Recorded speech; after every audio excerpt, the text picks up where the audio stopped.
Yo, welcome to Harlekam, a dumb little series I'm definitely not just doing because I thought the pun was funny.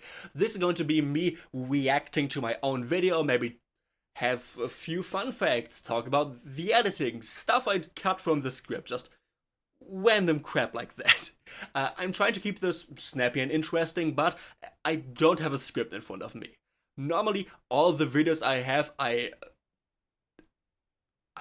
write everything. Even when I'm writing the script, I already sometimes include like visual gags or something like that, a few notes. This time, it's just me talking to my camera, so if I start to ramble a lot, if my English is going to be a bit weird and hard to understand, sorry about that. First time, I'm going to try my best over here. Let's start the video. Octavia is probably my favorite Hell of a Boss character, and her main episodes, Lululand, as well as Seeing Stars, are two of my favorite ones as well, but how would I describe her? Man, the first 30 seconds of a video for the video's performance are just as important as the entire rest, so you can always see in the beginning there are a lot more effects, and my favorite Hell of a Boss character, like here, and her just a great fucking cut. Love Edgar Wright movies, and I've recently watched Hot Fuzz and Shaun of the Dead, so getting a few influences. Lululand, as I have stuff like this on screen. Stars are two of my favorite ones as track this onto the pony. Well, but how would I describe her? Let the color drain and yeah, just a lot of small stuff to catch your attention very early. Get you interested in the video, to then get you interested in what I'm actually saying in the video. Just teenager who struggles with her father? Yeah. Beyond that, she's first introduced. Man, this small scene took me so much longer than I'm willing to admit. I don't own a green screen because they are surprisingly expensive, and you can see right here next to the chair next to the little amp in the background, where I just cut out the left bit of the video and the white one starts, because the lighting does not add up. I tried my best to match it, but yeah, I think it works really well as a small little joke. It's not that important. In Lululand, as an adorable little owlet, till we smash cut her current self, miserable due to her parents fighting. The rest of the episode focuses around her suffering under Stolas' behavior, which causes her to run away, till he finds and comforts her, talking about how hard being a dad really is, but assuring her that he'll do his best. Octavia was defined through her relationship to her father, which sounds like a negative, but that's actually a great way of introducing a new character. Hey, it's me talking something positive. You don't get to see that a lot. I'm quite negative on this channel, but just like the intro, I want to make it very clear that I don't like criticize the show because I hate it, because I dislike it. I do it because I want it to be better. I think the discourse about the show is pretty black and white. There are a lot of people who like have a lot of blind love for the show, and a lot of people who like blindly hate it because it's fun for people to hate on things. That's just how it is. That's sad, but oh well. And I just want to make it very clear that I don't want to be part of like the drama community. I don't want to hate manga on the show. I just really like it. I think it has a lot of potential. It just has a lot of problems with actually fulfilling that, but it's still very enjoyable. I'm probably going to make an extra video just about if I still like the show and why that's the case. Spoiler warning, yes, I still like the show, otherwise I wouldn't be talking about it, but it can be very frustrating to love. Character. This approach gave us a reason to immediately care about her while fleshing out the way we perceived Stolas. Sure, it led to her being pretty shallow, but she was just a side character without a single line for the rest of the season. And it did a step. Genuinely, I never realized that, but Octavia speaks in episode 2, episode 2 of season 2, and in episode 12 of season 2. She appears like in the background, especially like in Mastermind. She has her own little scene, but she never speaks in any of them. So guess they just didn't want to get the VA for like 2 lines, which is understandable. A base and personality that could be easily built upon. Did Seeing Stars, her next real episode, do that? Well, we started by showing her as an adorable little owlet till we smash cut to her current self, miserable due to her parents fighting. Stola's behavior causes her to run away till Luna finds and comforts her, talking about how hard being a dad really is, but assuring her that he'll do his best. She acts the same way due to the same person doing the same thing. I really hope that came across in the script. Like, the first week I'm working on a script, and even a bit when I'm editing, I have like fresh eyes on that. I can at least assume that's how it's going to come across. That's how people are going to understand it. But I worked so long on this video. It took a lot longer just because I was sick for a week and just couldn't record any audio. And it was a pretty rough script to write. I'm really glad with how it turned out, and it's doing really well on the channel, which the channel did need, not gonna lie. But I just worked with it so long that I'm not entirely sure if it comes across the way I want it. I do think so. I, of course, describe both episodes, and I use almost the exact same sentences for both episodes. I copied the structure of the first one and then just changed the name Stolas to Luna, for example. And I hope it makes it a bit more clear that but I hope it's a bit more clear, a bit more understandable, even if you don't like realize it, at least subconsciously, because I actually use the same music directly. The moment I begin talking about Ludoland, I start a new track in the background, and when I start talking about Seeing Stars, I actually do the exact same thing, because hopefully this does make it feel a bit more repetitive, even if you don't think about it, even if you don't realize it. I hope at least on a subconscious level this comes across clearly. The thing you should be doing, by the way, is of course leaving a like and subscribing. Seeing Stars didn't flesh out her character, it showed the same skeleton of one, as her primary role in the episode was being a MacGuffin, which is totally fine in the context of the episode itself. But it not developing her means the entire show not doing so for almost half a decade. Okay, I use the term MacGuffin and use like the same. I use different descriptions, but still, I use a description definition of it in like 3 or 4 videos on this channel, because I don't want to simply talk about the Helliverse. I don't want to talk about why one episode of one show doesn't work.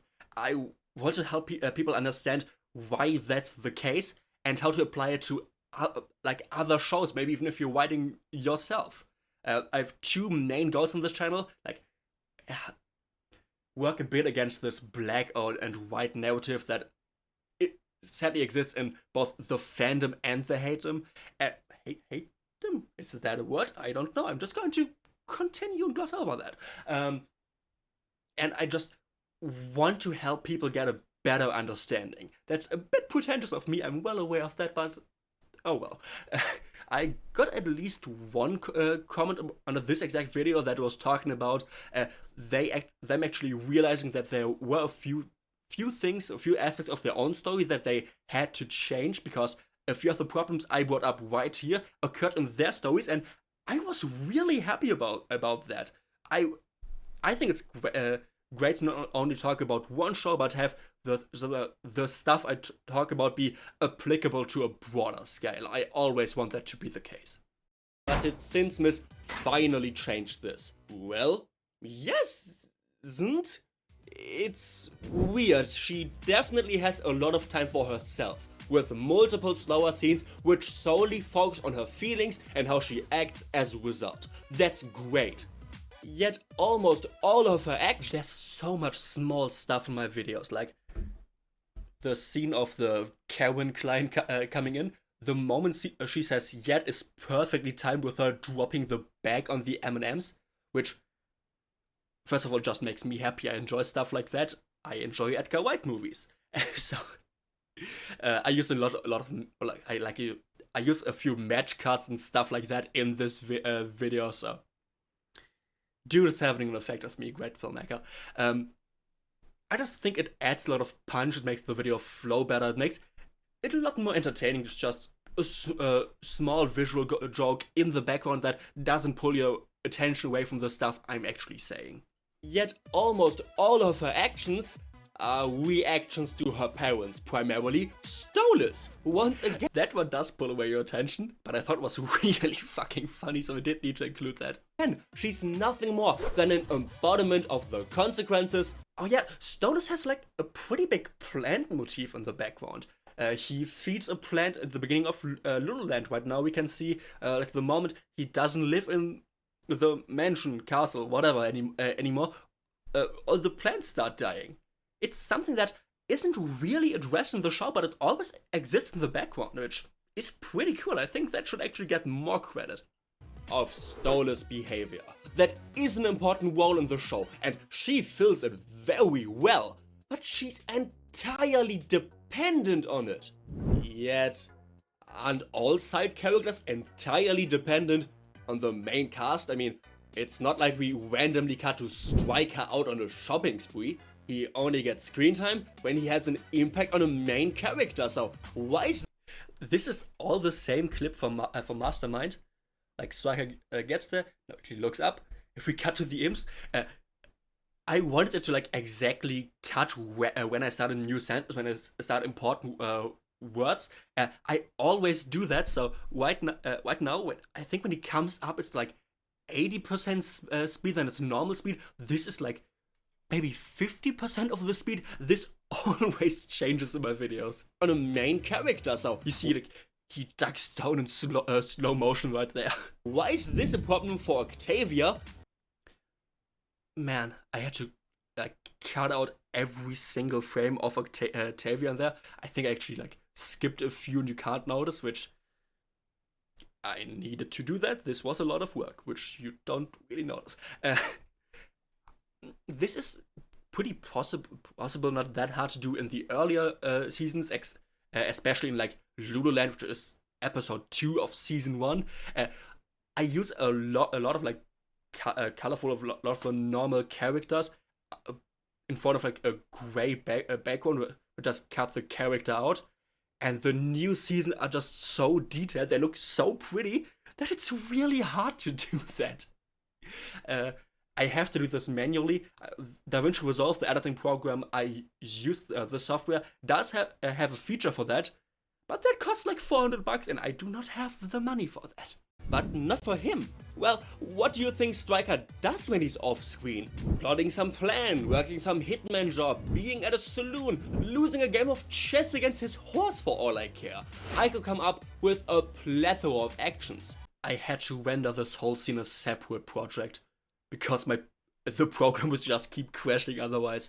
I started to like include a few of these doodles of myself that I spent like a few seconds on, just because I think it's nice to visualize that I am talking about a lot of animation. So even if it's just crappy stuff like that, I think it's just fun to add that. Makes it stand apart. It's unique. I just think it's fun. I hope people enjoy that aspect. What about Octavia? What are her hobbies and interests? What would you like to do now? Oh, can we go to Stylish Coles? They sell weird taxidermy there. Oh, so she's into weird taxidermy. I can work with that. Where can we see that interest? Nowhere. Never talks about it again. We never see it. Her room doesn't have anything like it. She has a lot of books, yet we never see her read. Does she like alternative music? I mean, she listens to it a lot, but her own song has an entirely different style, and Hell of a Boss is a musical, so yeah. I don't expect people to really care about that, but for me personally, this really annoys me. Like, the music of so many characters, especially in Hell of a Boss, to some extent also in Hazbin Hotel, especially with Camilla Carmine, the music just keeps shifting to like standard pop music. I don't expect everything to be like the music I normally listen to, but still, Octavia plays alternative she claims to be a goth with the shoulders as well. That's fucking bullshit. She is emo. I hate to gatekeep, but come on. She plays her, like, she listens to a lot of emo music, and then the stuff she plays, completely different genre. In Western Energy and the fight scene with Stryker, we don't get like Stryker's Western music, we get like some random pop song playing on the radio. Everything Camila Karma in Hazbin Hotel sings. It has like her flamenco instrumental for like 20 seconds, and then it switches to fucking pop music. I really hate that. The music should be like an extension of the character. I mean, Camilla's flamenco flamenco sound would really make her stand apart. It would make her songs feel very different than in Out for Love, the worst song in the entire fucking soundtrack. I hate that one with a burning passion. It just switches to some random electro dance music, and it really pisses me off. It gets me irrationally angry, genuinely. Every time that song comes up in the show, I go to my PC and I skip ahead 2 minutes.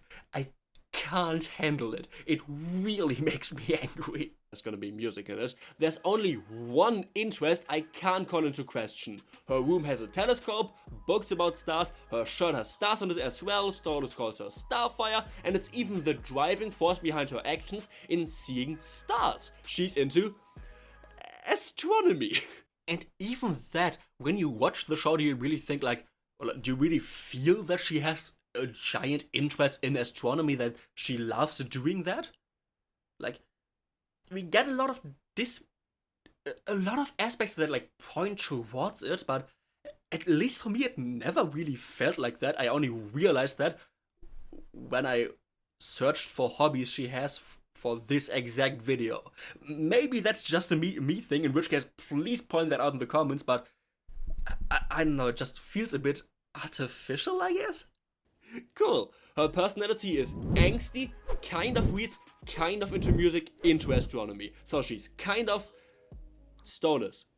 To be frank, she doesn't have any major interests beside astronomy, Stoner's main theme, and even if we're being generous and count her love for music and books, it's hard to argue that they aren't connected to him as well. I think I could make a fair argument that Hell of a Boss in its entirety all plays around Stolas' grimoire. Blitz and Stolas' main connection, what enables IMP. Oh, whoops. Wait, no, sorry. Yeah, that part of the audio definitely doesn't sound weird because what I said in there was complete gibberish, and after having edited it, like maybe a week after that actually, I was rewatching the video again and again, tripped over this exact moment for like the 10th time, and then realized, oh, yeah, I just copied a phrase from like a sentence earlier and didn't make any sense, so I had to re-record this after pretty much after I finished the entire video. It was really annoying. To exist and enter the human world, even the plot device in episodes like Mastermind, they are all Stolas' book. And her guitar literally says "Love Dead" on the back. And that's not even the end of it. Interests aside, what are Octavia's main character traits? Depression and anxiety. I wonder where I've seen that before. Hey, do you like Stolas? Why not try the new Stolas Light? All the character, no sugar. And remember, both her being depresso and anxiety are both directly caused. Yeah, I didn't expect this video to turn into fucking beverage puns, but I do think they turned out pretty well. The only dumb thing is, yeah, that's not an espresso mug. I genuinely searched my room and even the floor here for one. I just don't own one.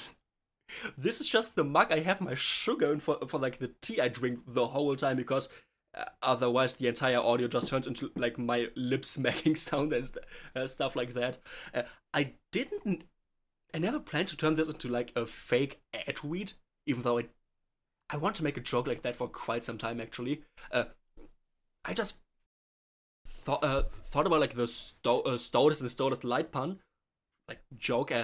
Searched the internet for like one of those dozens of advertisements that are like someone gets served a Coke and then they get told in afterwards that that wasn't Coke, that was Coke Zero, and everyone gasps. And genuinely, I've seen ads like this a million times. Fuck. Couldn't fucking find one. No idea why. I really searched for one for like 10 minutes. I couldn't find anything. I originally just wanted to like put Octavia's face on the label.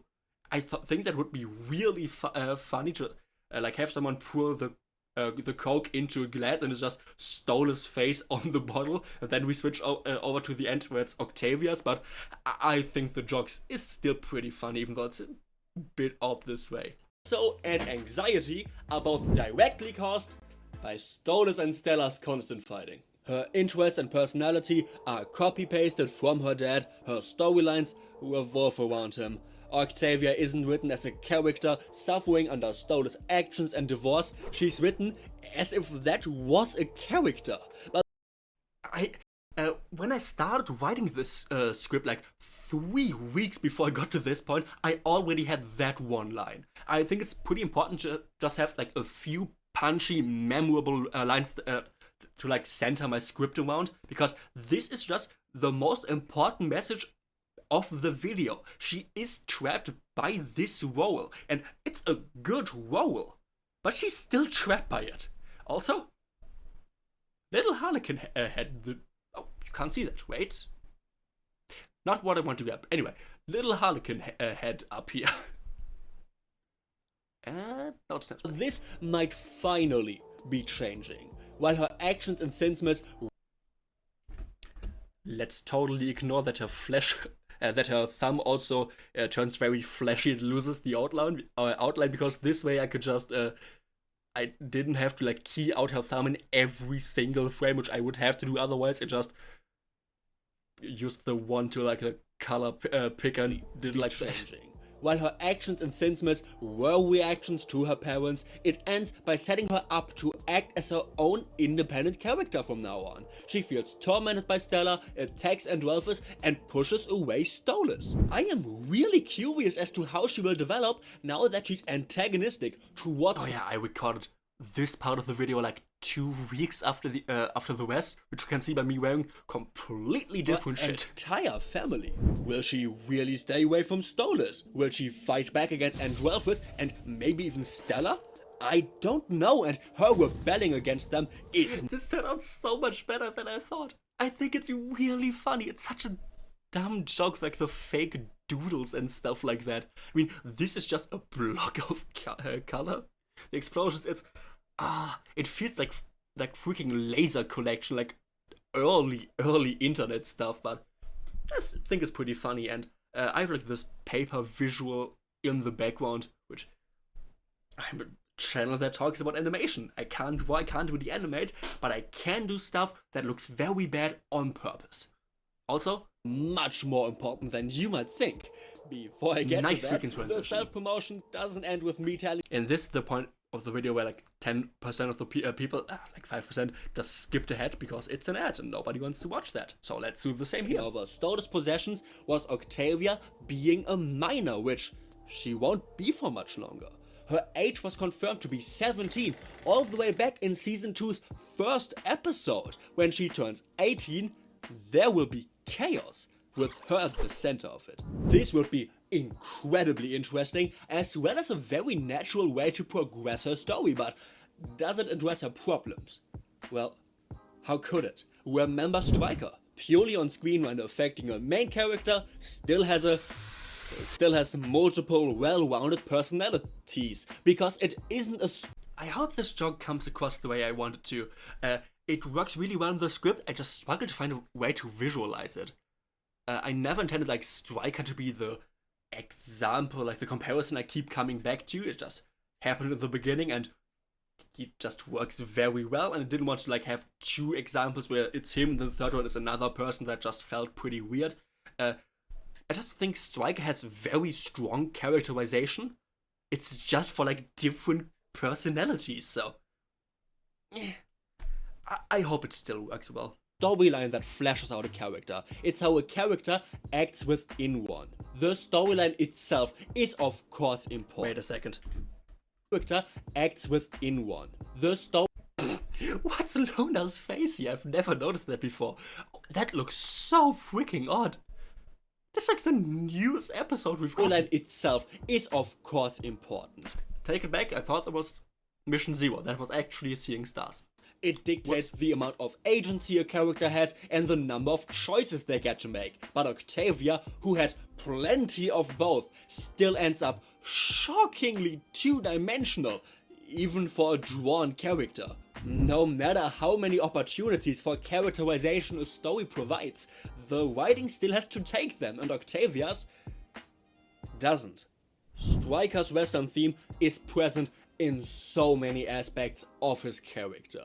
He uses a whip, has a horse, it's even the theme of his lair, and all of that ties in with him being first introduced as a farmhand. We could take away his whip, turn his horse into glue and his lair into a warehouse. All of his episodes would play out the exact same way, because these aspects aren't important to them. But they are important to him. This is also one of the most important things in the video, one of the most important messages. Octavia is a working character. She functions in, like, she fulfills her role. But she's just that role. Stryker doesn't need any of this, but it's this that turns him into a character beyond that. And I think Stryker does this really well. Like, he should get more credit for that. I should give him more credit for that, honestly. And Octavia's just... she's just very minimalist. Even though she, I believe, has like one episode less than Stryker. Storylines give structure and opportunities, Stryker takes them and builds a distinct personality around it. Octavia, I don't know, what's her theme? Being royalty? I mean, yeah, this isn't me like strawmanning the opposition. I'm genuinely asking, what the actual fuck is her motif? She's like a sad girl. That's it. I don't know what to say about her. I really enjoy her when she's on screen, but I'm honestly not quite sure what I enjoy. Like, she's an old girl who's sad and likes music. Like, yeah, as an old boy who's sad and... well, not sad, I'm pretty happy by now, actually. Who used to be sad and likes music. This is my bass case in the background, by the way. I enjoy a few aspects of her, but they are all very superficial. And I actually have to leave now. I'm going to continue this later. Jump cut. Cheers. Let's continue the video. Her personality, it seemingly doesn't mean anything to her, and she talks to Luna, a hellhound, like she would to a person of her own social class. She enjoys mocking others, but that doesn't even come up in Seeing Stars, as she doesn't have a real conversation with a single human, and the only time she acts this way in Sinsmith is her contributing one sentence. Genuinely, the fuck is that waveform? Hope the sound is okay right there. Don't know what happened.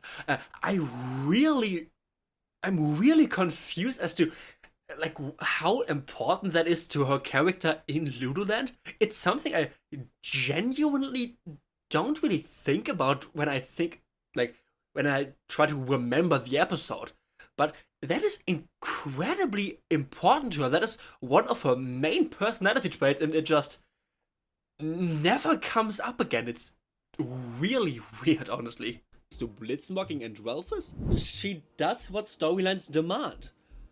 That's kind of it. And the storylines themselves sure aren't helping either. We already compared Lululand to Seeing Stars, only to find out it's the "can I copy your homework? Yeah, but change it a little" equivalent to a story. And yes, Seeing Stars is one of my favorite episodes.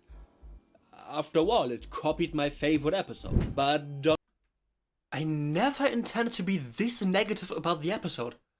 Like, genuinely, Seeing Stars is probably the episode I watched the most. I really enjoy it. I just never realized that before. But yeah, it is genuinely just one-to-one Lululand. Just a little bit worse and with less focus. Don't worry, this doesn't actually mean that she runs away in 2 out of her 3 stories. Because she runs away in 3 out of 3. Her storylines do give her a lot of agency. They give her a lot of choices. Or rather, they give her a lot of choice, as it's the same one over and over again. What does she do when she feels overwhelmed and tormented? She runs away. Octavia needs different stories while being a person outside of her stories. Once again, like I said, it's important to have like a few very important, like just a few sentences that stand out, because at the end of the day, no one's going to remember the whole script. Even I'm not ever going to remember the whole script. When you like try to remember it, maybe you can remember 3 or 4 important moments. And I'm just trying to influence what these 3 or 4 important moments are with like these very important sentences. I want them to stand out because they are the core message, and I just think it's helpful to like write the whole script around these important moments. The best way to achieve this is giving her a character arc. Right now she keeps running away, but this doesn't tie into any aspect of her personality. She isn't timid, she isn't easily scared, she doesn't bury her head in the sand when there's a tough decision. She likes mocking others, but this low-key only happens in Lululand. I ran out of things she likes to do. A mini arc, even if it's contained to a singular episode, would be a great way to fix this. It can't be her standing up for herself instead of running away, as she was forced to do so in Sinsmith. She had to fight Androlphus, as he would have ended Stolas otherwise. She confronted Stolas afterwards and did not forgive him, but the blaming him for taking antidepressants part kinda ruined it. I cut a whole little tangent about me complaining about Stolas here. It was originally, it was something I completely wrote that was entirely finished. It was just me complaining that this scene is something I'm trying not to give too much weight to. It's something I'm trying not to think about when I judge Octavia. Oh my god, wait, sorry. I forgot to turn that on again. Hope the lighting is better now, sorry about that. Because her blaming her father, her blaming Stolas for antidepressants just feels a lot like it's a direct result of the narrative trying to not directly attack Stolas again. It's like a mastermind where the accusation from Androlphus could have literally just been Stolas gave the grimoire to Blitz. Something that's a lot less convoluted. It's just very simple. It actually happened. It would have the same result, but it would directly blame Stolas for something, and the narrative just isn't willing to do that. Right now, I don't know if it's to which extent that is fair to me, but when looking back at the entire show, it really does give the impression that the narrative just isn't willing to directly blame Stolas. Every time they kinda address some of the issues with him, they either try to gloss over them as quickly as possible, or they like throw a lot of excuses directly in there, which just isn't the case for anybody else. And right now, the scene in Sinsmith, it just feels like the narrative would have to be Octavia, a minor, blaming Stolas, her father, for being neglectful. But that just makes Stolas look very bad, so instead they throw in this bullshit scene about Octavia blaming her dad for needing antidepressants. It's incredibly fucking frustrating. I'm not even depressed. I just look like this. And even for me, that scene was genuinely, I'm a very happy person. I just look like I aren't. Ain't? Comfortable to sit through. But there is one trait that could easily be the center of a little arc. We already know Vasago is going to be part of season 3, so why not have Octavia run away a fourth time to seek his help?